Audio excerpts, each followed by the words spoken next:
Assalamualaikum warahmatullahi wabarakatuh. Mustamiin tema sejarah. Pada video sebelumnya kita sudah membahas sebelum pertempuran Khandaq berlangsung. Di video sebelumnya bahkan sudah dibahas beberapa mukjizat Nabi Muhammad pada saat proses penggalian parit, dari nubuat Nabi, sampai mukjizat Nabi dalam memperbanyak makanan. Pada pembahasan kali ini, kami angkat tema ketika Perang Khandaq berlangsung. Berikut ulasan selengkapnya. Setelah kurang lebih 6 hari melakukan penggalian, akhirnya parit tersebut selesai dibangun. Nabi lalu mendirikan kamp tepat di depan Bukit Sala.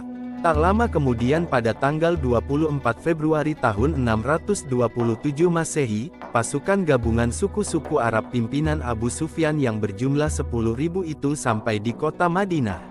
Mereka kaget dengan strategi yang kaum muslim lakukan. Strategi ini sama sekali tidak pernah terpikirkan oleh orang-orang Arab. Orang-orang Arab sama sekali tidak mengenal dengan taktik tersebut. Mereka pun mencoba maju ke depan, untuk menilai seberapa besar dan seberapa dalam lubang tersebut. Namun ketika pasukan berkuda mereka mulai maju, orang muslim langsung menghujani mereka dengan anak panah.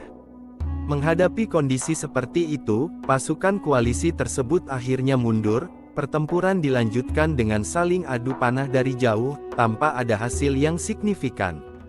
Hari demi hari berlalu, setelah 10 hari pengepungan tak ada hasil yang memuaskan bagi pasukan koalisi Arab. Saat situasi seperti inilah Abu Sufyan mempunyai pikiran untuk mengajak Yahudi dari Bani Quraidzah berkhianat. Abu Sufyan tahu bahwa di Madinah masih ada kaum Yahudi yang membuat Yahudi di kota Madinah bergabung dengan pasukan Abu Sufyan. Abu Sufyan berencana untuk melakukan serangan serentak dari dalam kota Madinah dan dari luar kota Madinah, sehingga dengan taktik ini pasukan Muslim bisa dikalahkan. Untuk membujuk Yahudi di Madinah, Abu Sufyan mengutus Huyai bin Akhtam, yang merupakan orang Yahudi dari Bani Nadir. Pada malam hari pada tanggal 7 Maret maka pergilah Huyai ke benteng Bani Quraidah. Sesampainya di depan pintu Huyai berteriak untuk dibukakan pintu. Awalnya Ka'ab bin Asad kepala suku Bani Quraidzah menolak, karena ia tidak mau mencari masalah dengan Nabi Muhammad. Huyai tetap mendesak agar dibukakan pintu, dengan alasan dia hanya ingin makan. Huyai mengancam Ka'ab jika tidak dibukakan pintu, maka dia akan mengatakan pada orang-orang Yahudi bahwa Ka'ab adalah orang yang sangat pelit. Dengan ancaman tersebut akhirnya Ka'ab membukakan gerbangnya, walau sebenarnya ia tahu apa maksud dan tujuan dari Huyai. Sesampainya di dalam mulailah Huyai membujuk Ka'ab, bahwa di depan Madinah dia bersama 10.000 pasukan, dan itu pasti menang. Jika Bani Quraidzah mau bergabung, maka Huyai akan memberi kekuasaan yang besar pada Ka'ab di kota Madinah. Dengan bujukan tersebut akhirnya Ka'ab pun menyetujuinya. Ka'ab langsung mengambil surat perjanjiannya dengan Nabi Muhammad, dan langsung merobek-robeknya di depan Huyai. Dengan ini maka resmilah Bani Quraidzah menjadi bagian dari tentara aliansi. Pasukan muslimin yang melihat gerak-gerik mencurigakan dari benteng Bani Quraidzah, melaporkan pada Rasulullah bahwa satu-satunya Yahudi di kota Madinah telah berkhianat. Untuk memastikan hal tersebut, lalu Rasulullah mengutus Sa'ad bin Mu'adz untuk datang ke benteng Bani Quraidzah. Sa'ad dipilih karena dialah yang mempunyai hubungan baik dengan Bani Quraidzah. Bahkan ia sering keluar masuk ke benteng Bani Quraidzah tersebut. Ketika sampai di benteng, Sa'ad meminta izin untuk masuk, namun alangkah kagetnya Sa'ad, dia tidak dibolehkan masuk oleh Bani Quraidzah. Mereka mengusir Sa'ad dengan berkata, tak ada lagi ikatan apapun antara Bani Quraidzah dan kaum muslimin. Dengan kejadian ini sudah jelas bahwa Bani Quraidzah benar-benar berkhianat. Sa'ad pun melaporkan pada Rasulullah. Pengkhianatan Bani Quraidzah ini, benar-benar merupakan pukulan telak bagi kaum muslimin, apalagi saat itu Madinah sedang dilanda paceklik. Menghadapi situasi ini, Rasulullah merahasiakan kepada pasukan yang ada di parit, agar tidak menghancurkan semangat mereka. Rasulullah lalu menempatkan orang tua, wanita dan anak-anak di benteng yang aman. Rasulullah masih berharap pasukan Bani Quraidzah tak benar-benar menyerang dari arah belakang. Namun apalah daya, harapan itu akhirnya sirna, yaitu ketika Bani Quraidzah mencoba menyerang benteng yang ditempati para wanita dan anak-anak, yang di dalamnya sama sekali tidak ada penjaganya.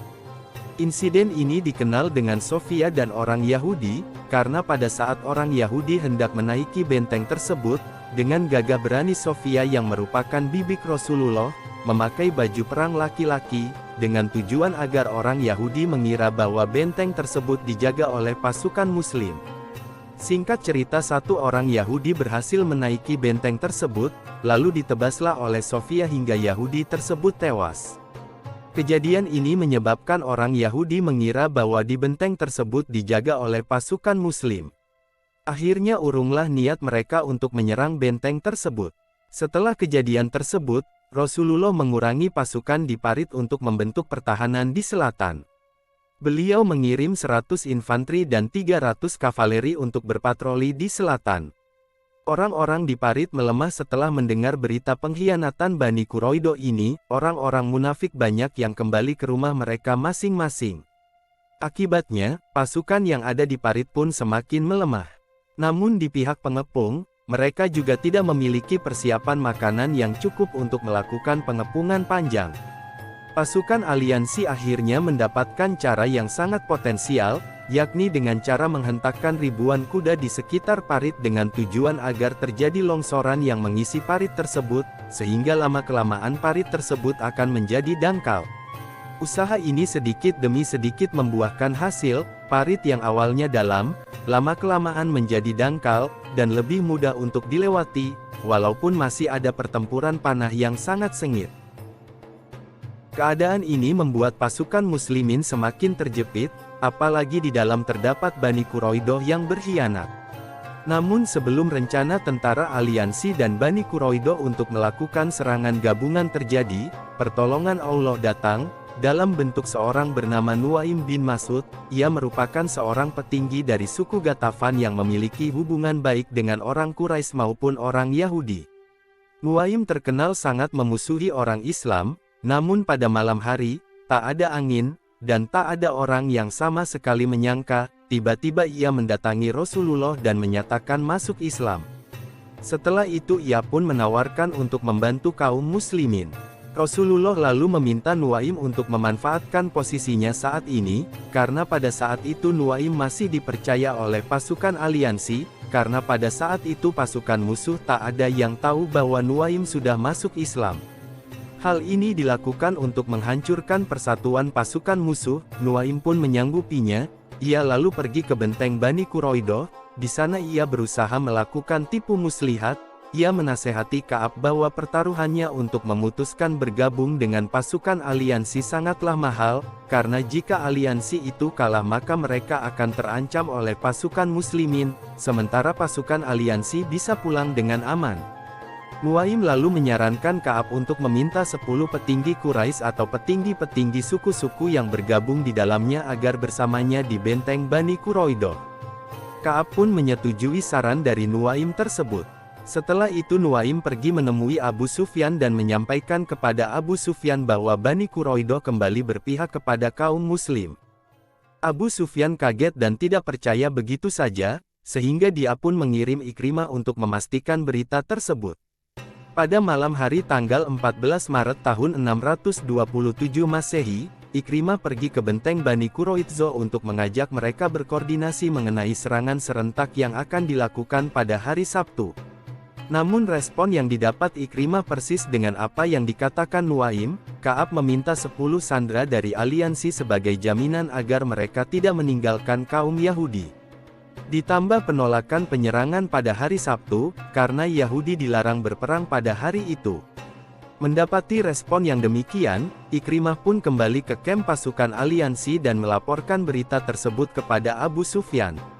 Namun Abu Sufyan masih belum yakin dengan apa yang disampaikan Ikrimah, sehingga dia pun memilih untuk datang sendiri ke benteng Bani Quraidah.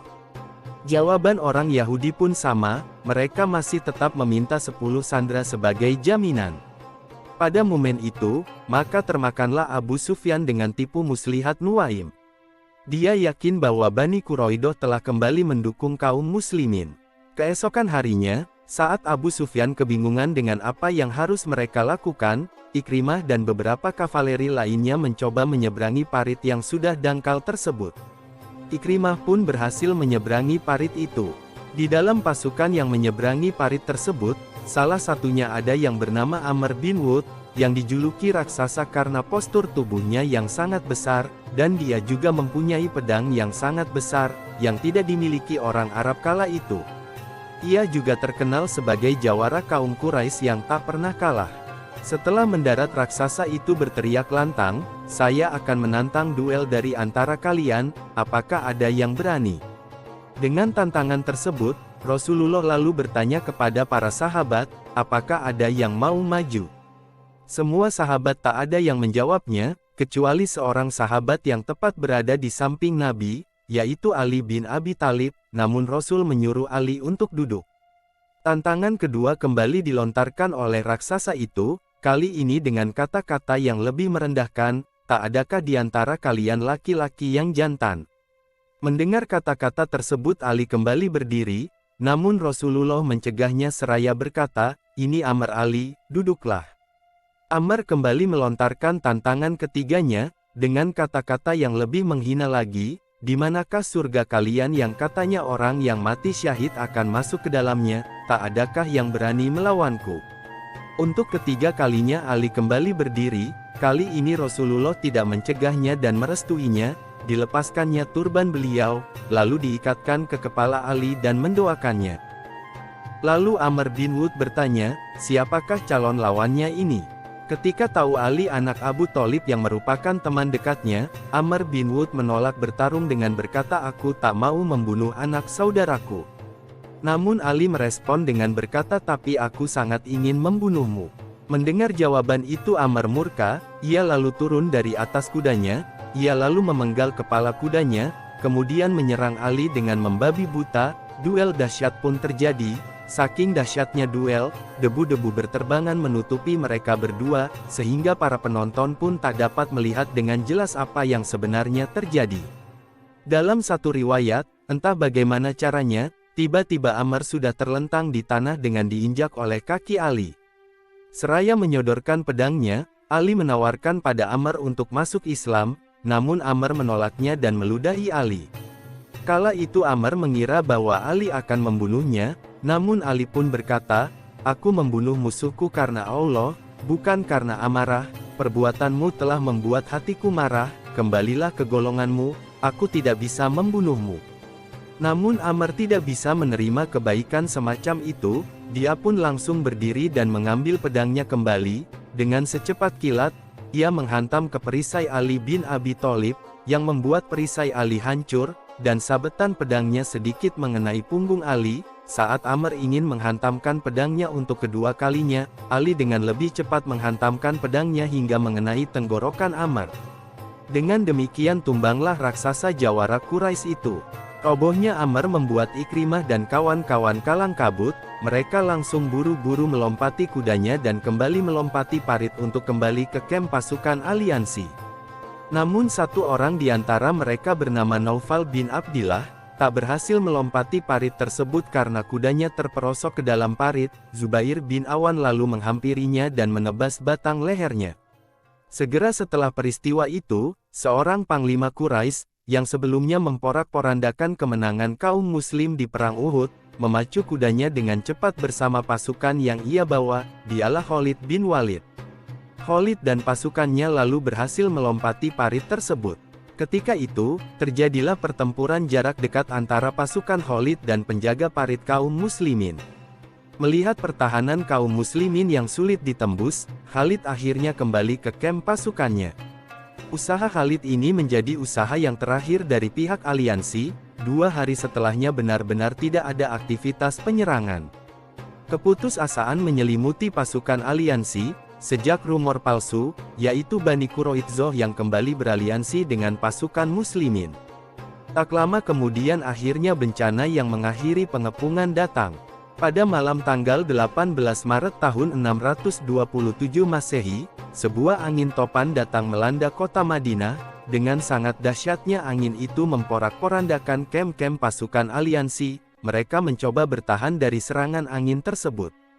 Saat angin sedikit mereda, Abu Sufyan memerintahkan pasukan Quraisy kembali ke Mekah. Hal itu lalu diikuti oleh suku-suku Arab yang lain. Dengan mundurnya pasukan aliansi, maka berakhirlah pengepungan pasukan aliansi itu, dan kemenangan di pihak kaum muslimin. Mungkin hanya ini yang dapat kami sampaikan, kurang lebihnya kami mohon maaf. Sampai berjumpa lagi di video kami selanjutnya. Wassalamualaikum warahmatullahi wabarakatuh.